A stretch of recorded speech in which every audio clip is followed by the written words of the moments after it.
kalusugan ay ang kabuoang estado ng ating katawan, isip at emosyon.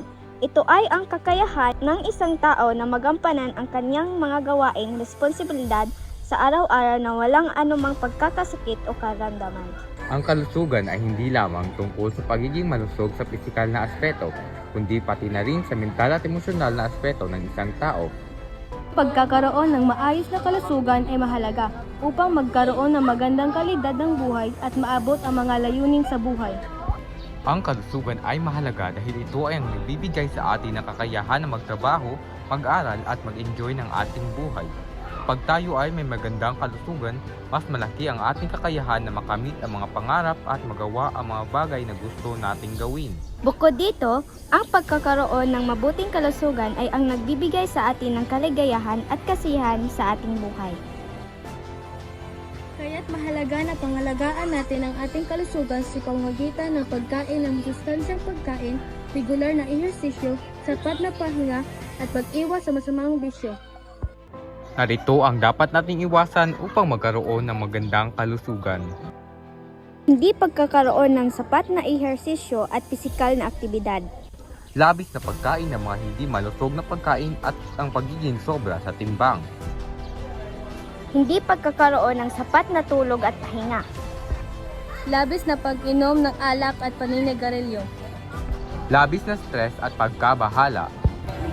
Genetikong predisposition sa mga sakit. Kulangan sa tamang nutrisyon at pagkain ng mga prutas at gulay. Kakulangan sa pagkakaroon ng regular na check-up at pagtitingin sa doktor. Bakit nga ba dapat natin itong iwasan? Dahil ang mga ito ay maaring magresulta sa pagtaas ng presyon ng dugo at panganib sa mga sakit sa puso at stroke. Pagtaas ng panganib sa diabetes at iba pang metabolic disorders. Pagtaas ng panganib sa kanser at iba pang malubhang sakit. Pagkakaroon ng labis na timbang at obesity. Pagkakaroon ng mga sakit sa balat at iba pang mga karamdaman. Pagkakaroon ng labis na stress at pagkabahala. Pagkakaroon ng labis na pag-aalala at depresyon. Pagkakaroon ng labis na pagod at kawalan ng enerhiya.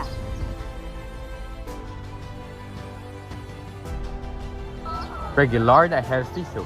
Mahalaga ang regular na ehersisyo upang mapanatili ang kalusugan ng katawan at utak. Maaring maglakad-lakad, mag-jogging, mag-zumba o mag-ensayo ng iba't ibang uri ng ehersisyo. Malusog na pagkain. Mahalaga ang pagkain ng mga prutas, gulay, protina at iba pang pagkain na mayaman sa bitamina at mineral upang mapanatili ang kalusugan ng katawan. Sapat na tulog. Mahalaga ang pagkakaroon ng sapat na tulog upang mapanatili ang kalusugan ng katawan at utak. Dapat ay 7 to 9 na oras ng tulog ang inirekomenda para sa mga adult. Regular na check-up.